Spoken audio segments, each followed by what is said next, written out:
Bruce Lee faces a real dilemma. He's on the verge of stardom in the United States with a projected TV series on the horizon, but he's just achieved superstardom as a film actor here in Hong Kong. So what does he choose, the East or the West?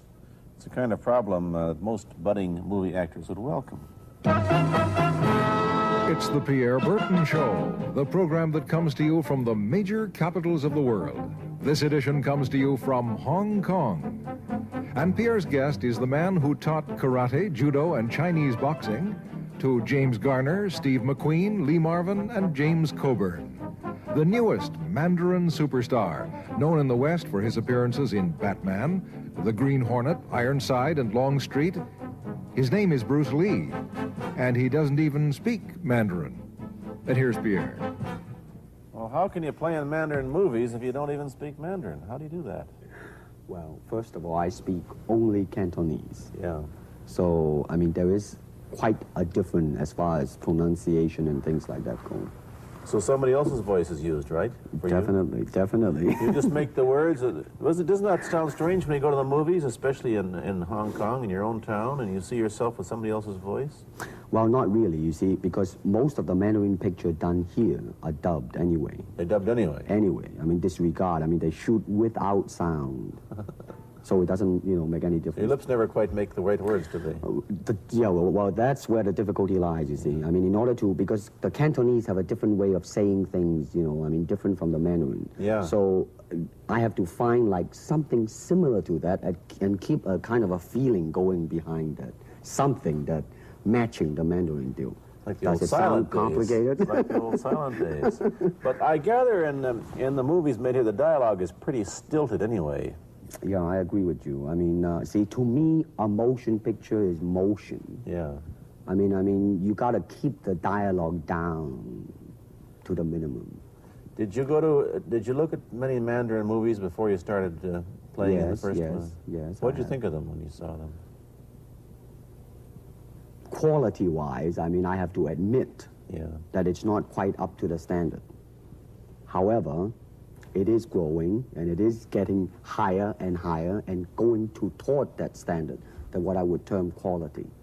They say the secret of your success in that movie, The Big Boss, which was such a success, you rocketed you to stardom in Asia, was that you did your own fighting. As an expert in the various martial arts in China, what did you think of the fighting that you saw in the movies that you studied before you became a star? Well, I mean, definitely in the beginning, I had no intention or whatsoever that what I was practicing and what I'm still practicing now would lead to this to begin with. But martial art has a very, very deep meaning as far as my life is concerned, because as an actor, as a martial artist, as a human being, all these I have learned from martial art. Maybe for our audience who doesn't know what it means, you might explain exactly what you mean by martial art. Right. Martial art include all the combative arts like karate or karate, judo, Chinese kung fu or Chinese boxing, whatever you call it. All those.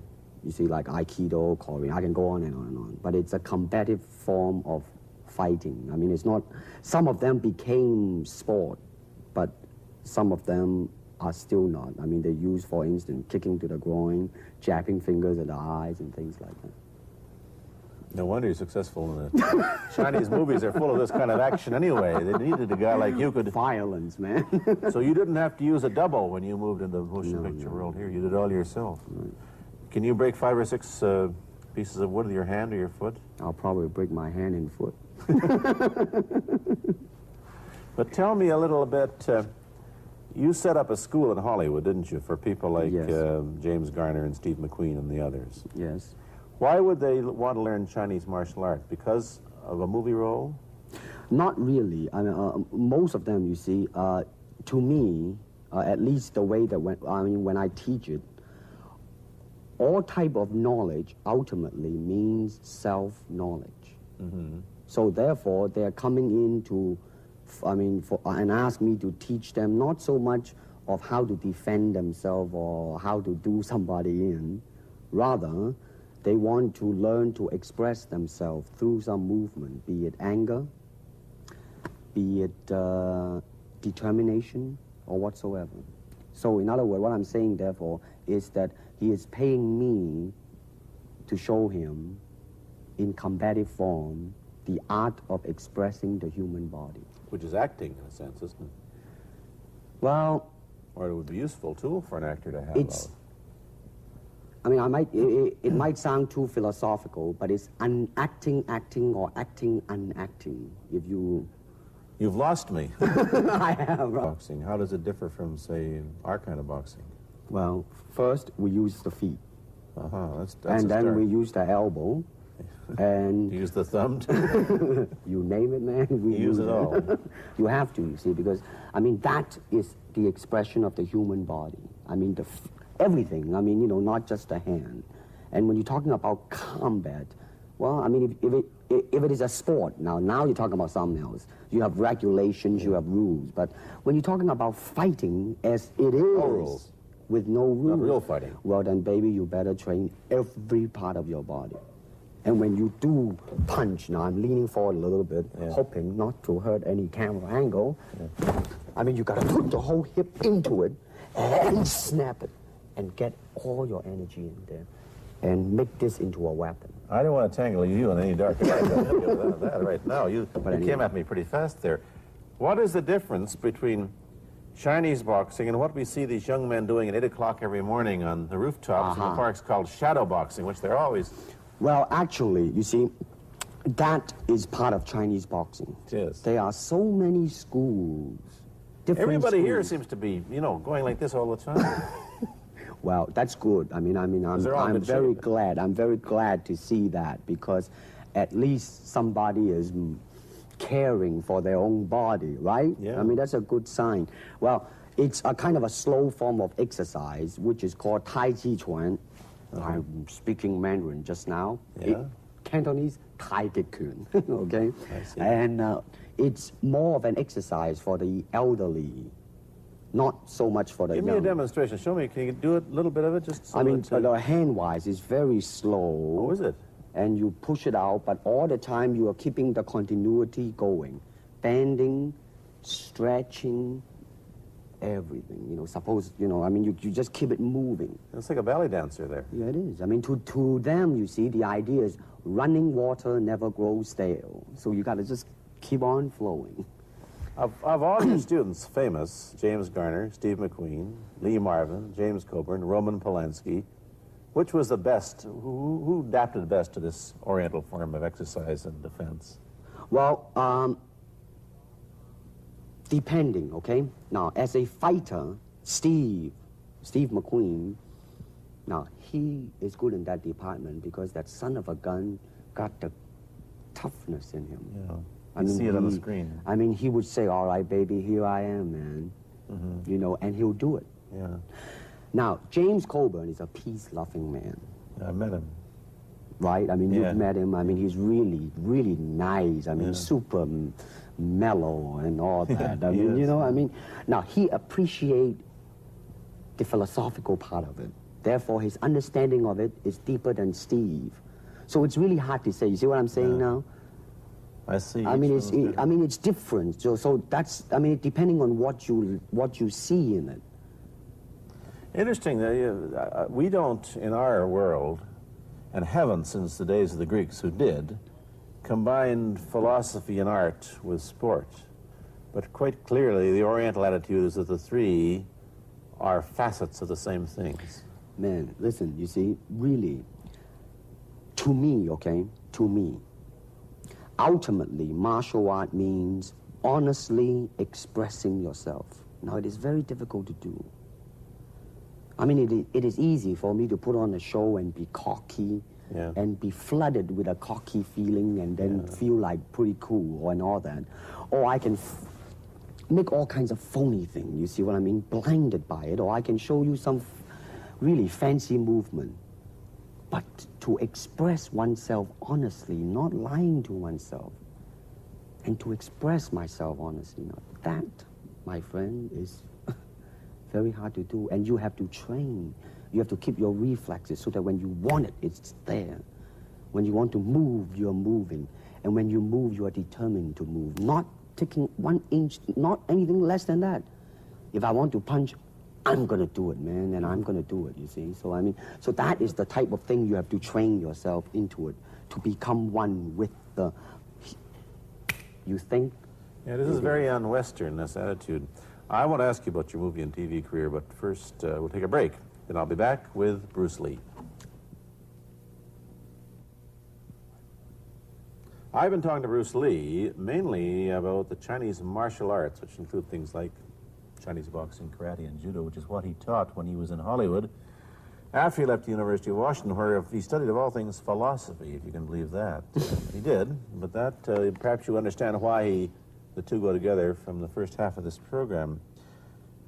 And you can perhaps understand how he got into films. He knew a lot of actors, but I'm told the big break when you played in Longstreet. I must tell the audience that That's it. Bruce Lee had a bit part or a supporting role in the Longstreet series, and this had an enormous effect on the audience. What was it?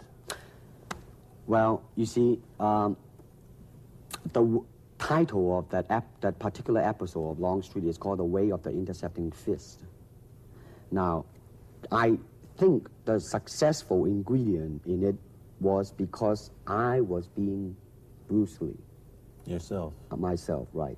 And did that part, just express myself, like I say, honestly express myself at that time. And because of that, I brought, you know, favorable mentioning in, like, New York Times, which says, like, the Chinaman, who incidentally came off quite convincingly enough to earn himself a television series, and so on and so on and so forth. Can you remember the lines by Sterling Sullivan, the key lines? He's one of my students, you know that? Was he too? Yes. Too bad. Everybody is your student. But you read, there were some lines that expressed your philosophy. I don't know if you remember them or not. Oh, I remember that. I Let's said, hear. this is what it is, okay? You're talking to Longstreet, played by James Francesca. I said, empty your mind. Be formless, shapeless, like water. Now, you put water into a cup, it becomes the cup. You put water into a bottle, it becomes the bottle. You put it in a teapot, it becomes the teapot. Now, water can flow, or it can crash. Be water, my friend. Like that, you see? Oh, I see. I get the idea. I get the power behind it. So, now, two things have happened. First, there's a pretty good chance that you'll get a TV series in the States called The Warriors, in which you use, what, the martial arts well, in a Western setting? That was the original idea. Now, Yeah. Paramount, you know, I did Longstreet for Paramount, and Paramount wants me to be in a television series. On the other hand, Warner Brother wants me to be in another one, but both of them, I think, they want me to be in a modernized type of a thing. And they think that Western idea is out. But Whereas you would you want to do the Western, eh? I want, because you see, I mean, how else can you justify all these punching and kicking and violence except in that period of the West? I mean, in nowadays, I mean, you don't go around on the street kicking people or punching people. Because if you do,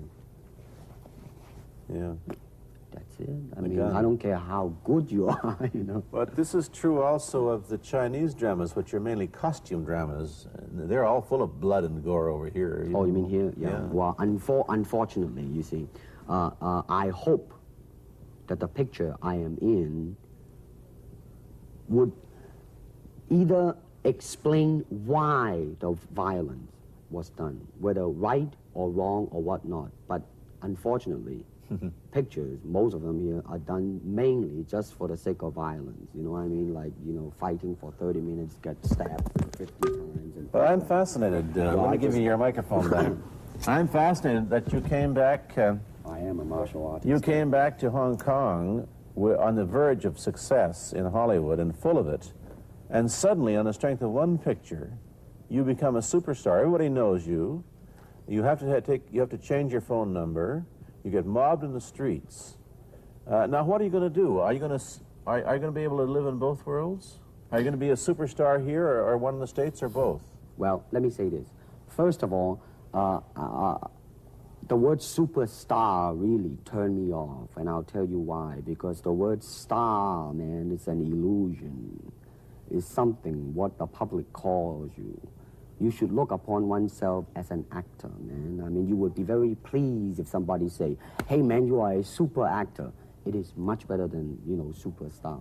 Yeah, Therefore, but you've got think to admit that you are a superstar. You're not going to, if you're going to give me the truth. I am now. I'm honestly saying this, okay? Yes, I have been very successful. Yeah. Okay? But I mean, I think the word star I mean, I do not look upon myself as a star. I really don't. I mean, believe me, man, when I say it. I mean, I'm not saying it because What are you going to do? Let's get back to the question. Okay. Are you going to stay in Hong Kong and be famous? Or are you going to go to the United States and be famous? Or are you going to try and eat your cake and have it too? I am going to do both because, you see, I have already made up my mind that in the United States, I think something about the Oriental, the true Oriental should be shown. Hollywood sure as heck hasn't. You better believe it, man. I mean, it's always that pigtail and bouncing around, chop, you know, with the eyes slant and all that. And I think that's very, very out of Is it date, true that man. you were the first job you had was being cast as Charlie Chan's number one Yeah, boy? number one son, yeah. No, They never made a movie. No. They were gonna make it into like a new Chinese James Bond type of a thing. I see. Now that, you know, the old man Chan is dead, Charlie is dead, and his son I is see. carrying on. But they didn't do that. Batman came along, you see, because, that's and then everything was started to be going into that, you know, that kind of a, Green-hearted. Which you were in. But I mean, by the way, I did a really terrible job in that, I have to say. Really? You didn't like yourself being there? I didn't see it. Let me ask you, however, about the problems that you face as a Chinese hero in an American series. Have people come up in the industry and said, well, we don't know how the audience are going to take a non-American? Well, such question has been raised. In fact, it is being discussed, and that is why The Warrior is not going to be on. I see. You see, because unfortunately, such thing does exist in this world. You see, like, I don't know, certain part of the country, right, where like they think that business-wise it's a risk. And I don't blame them, I mean, in the same way, it's like in Hong Kong, if a foreigner come and became a star, if I were the man with the money, I probably would have my own worry of whether or not the acceptance would be there. But that's all right, because if you honestly express yourself, it doesn't matter, see? Because Are you're gonna do you, how about the other side of the coin? Is it possible that you are, I mean, you're fairly hip and fairly Americanized. Are you too Western for Oriental audiences, do you think? Oh man, like, how? I have been criticized for that. You have, eh? Oh, I would yes, think definitely. Well, let me say this. When I do the Chinese film, I'll try my best not to be as American as I, you know, have been adjusted to for the last 12 years in the States. But when I go back to the States, it seems to be the other way around. You know You're what too I mean? exotic, eh? Yeah, man. I mean, they're trying to get me to do too many things that are really for the sake of being exotic. You understand what I'm trying to say? Oh, sure. So it's really, I mean, it's when you live in both worlds, it brings its problems as well as its advantages, and you've got both. Time to go to a commercial. I'll be back in a moment with Bruce Lee. Let me ask you whether the change in attitude on the part of the Nixon administration towards China has helped your chances of starring in an American TV series.